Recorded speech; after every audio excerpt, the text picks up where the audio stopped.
За да можем да отговорим на този въпрос, първо трябва да се върнем към основния въпрос. Какво всъщност включва нашето свидетелство и нашата работа като християни днес?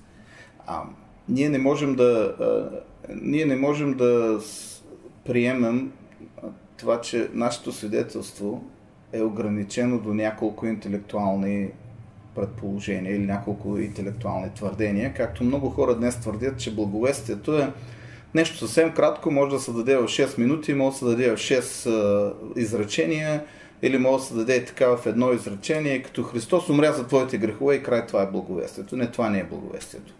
Това е една съвсем малка част от благовестието. Ние трябва да сме наясно, че нашето свидетелство и работа днес като християни включва всичко, което е било засегнато от проклятието. Благовестието е Божиите благословения, но те идват върху всяка област от живота, всяко място, което е засегнато от проклятието. И понеже цялото ни общество е засегнато от проклятието, целият човек и като личност, и като индивид вътре в него, но също и в неговите действия в обществото, и в неговата среда, и семейство, и икономика, и политика, и наука, и така нататък, са засегнати от проклятието. Нашето свидетелство и нашата работа като християни трябва да бъдат в всяка една от тези области. Във всяка една от тези области ние трябва да имаме ясен отговор на това какво благовестието казва. Павел, например, в 1 Тимотей 1 глава, 5 до 8 стих, 8 до 11 стих говори за това как закона е добър, ако се прилага законно, и говори за това, че закона се прилага за изброява категориите от престъпления, които са криминални действия, и накрая завършва според славното благовестие, на което ме е било поверено от благословения Бог. Значи, в крайна сметка, благовестието се отнася и за правната област, и за наказанията и така нататък. Така че ние не можем да ограничаваме благовестието. И като не можем да ограничаваме благовестието, не можем да ограничаваме нашето свидетелство само до няколко неща. Сега, това означава, че върху нас има по-голяма отговорност. И тази по-голяма отговорност, която е върху нас, е отговорността да доведем, да дадем на хората, които ни слушат, на нашите слушатели, да им дадем цялостен мироглед. Както в общите принципи на това, което благовестието учи относно Бог, човека, обществото и така нататък, така и в конкретните подробности. Така. Ако ние нямаме ясно, систематично, интелектуално познание за вярата си, за Бога, за човека и така нататък, което може да дойде само от една ясна систематична изповед на вярата, ние няма да можем да бъдем ефективни свидетели.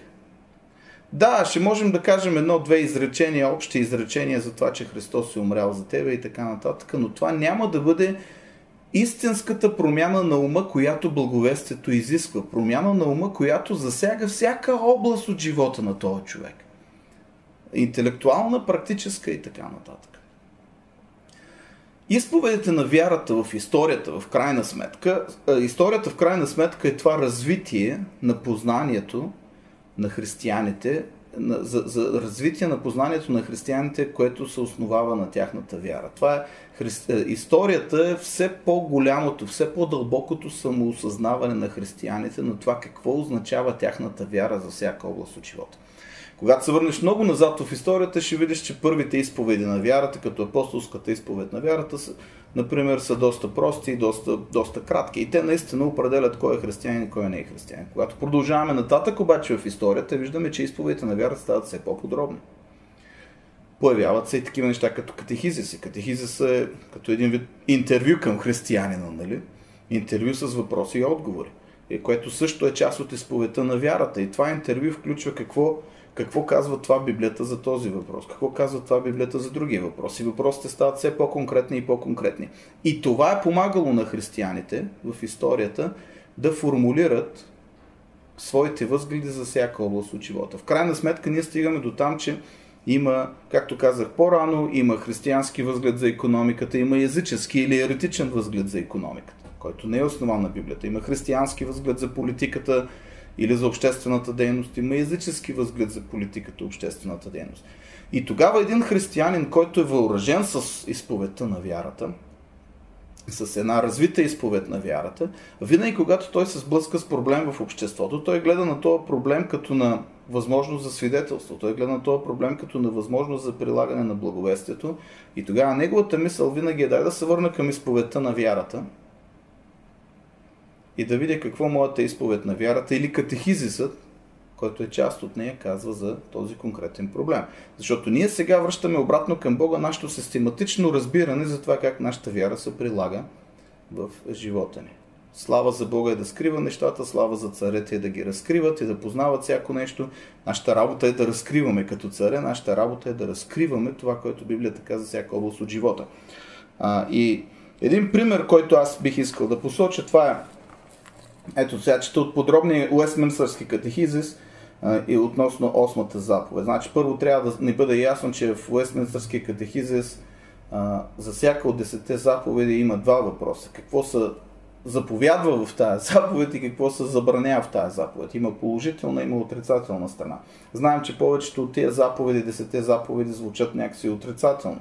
Да нямаш други богове, да не си правиш това, онова, да не си правиш идол, да не употребяваш на празно името на Господа твоя Бог, да не убиваш, да не прелюбодействаш, да не крадеш и така нататък. Но негативната заповед поставя също определени позитивни изисквания върху нас. Но, както да е, сега чета какви грехове, 142 въпрос от подробния катехизис, какви грехове се забраняват в 8-та заповед. 8-та заповед е не кради. Пръв поглед изглежда просто, ама не винаги е толкова просто. Има безброй приложения на тая заповед, които, ако човек не разбира как се прилага тая заповед, библейски, да вижда навсякъде как тя се прилага, няма да се усети в даден момент, когато краде. И ще стигне положението на една циганска църква, където бях преди време, съм го разказвал този случай, където човек става да свидетелства и казва, беше много студено, нямахме никакви дърва, имаше дърва в съседния двор и слава на Бога никой не навидя. Това е следствието от човек, който няма ясна изповед на вярата, за да знае как се прилага тази заповед в неговия живот. Ами нямахме дърва, също да не вземем на съседа дървата. И ето, например, доколко изповедта на вярата може да бъде като учебник как да прилагаме вярата. И тук чета от Уестминстърския катехизис, 142 въпрос, отговора на въпроса, какви грехове се забраняват в 8-та заповед. И вижте колко подробно се дава.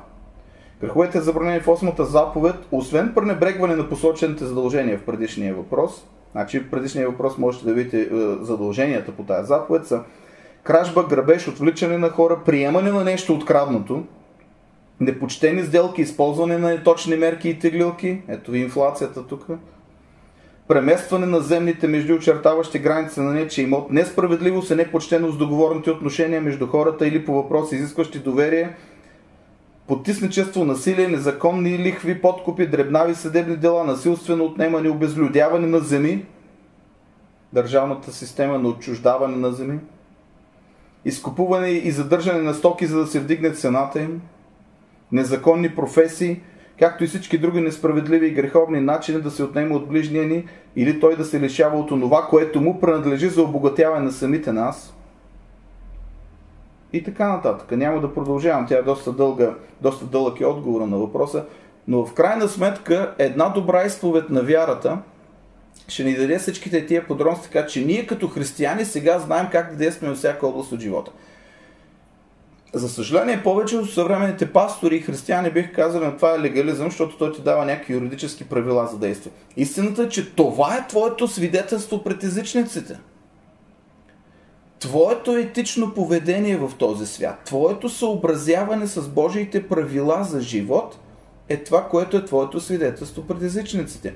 Второзаконие, 4 глава, 5 до 8 стих дава много ясно, че спазването на закона е това, което нашето свидетелство пред езичниците има. За да можем да го спазваме този закон, ние трябва да знаем как се прилага този закон.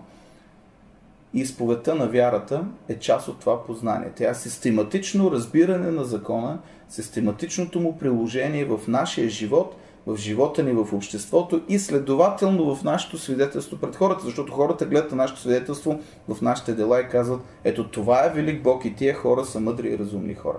И така приемат нашето свидетелство на благовестието.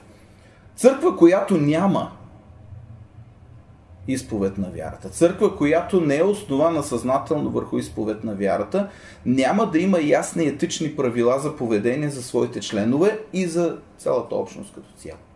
Една такава църква в такъв случай би била църква, която е изцяло доминирана от някаква форма на грях. Просто защото те не познават Библията, те не познават своя Бог, те не познават себе си и мястото си под Бога и следователно те не познават моралните правила, по които трябва да живеят. А какво е най-честото оплакване на езичниците срещу християните? Че са лицемери. Те казват едно нещо, християните, а правят друго. Едно нещо пише в Библията, а християните правят друго. Но как човек може систематично да подреди живота си според Библията, ако няма систематично познание за това, което Библията казва? И откъде другаде да вземе систематично познание, освен от съвсем ясна, систематична, библейски обоснована изповед на вярата? Така че ние можем да очакваме, че църкви, които имат изповед на вярата, ако са съзнателни и в прилагането на тая изповед, в прилагането и във всяка област от живота, в крайна сметка с течение на времето една такава църква не само ще се съхрани като църква и като заветна общност, но тя ще бъде способна да разшири влиянието на Христос в обществото. Работата на християните в една такава църква ще бъде систематично последователна и ще бъде работа на завземане на заземане на земята. На заземане на земята за Божието Слово. Ето това е начинът, по който изповедите на вярата въздействат върху нашето свидетелство и нашата работа днес.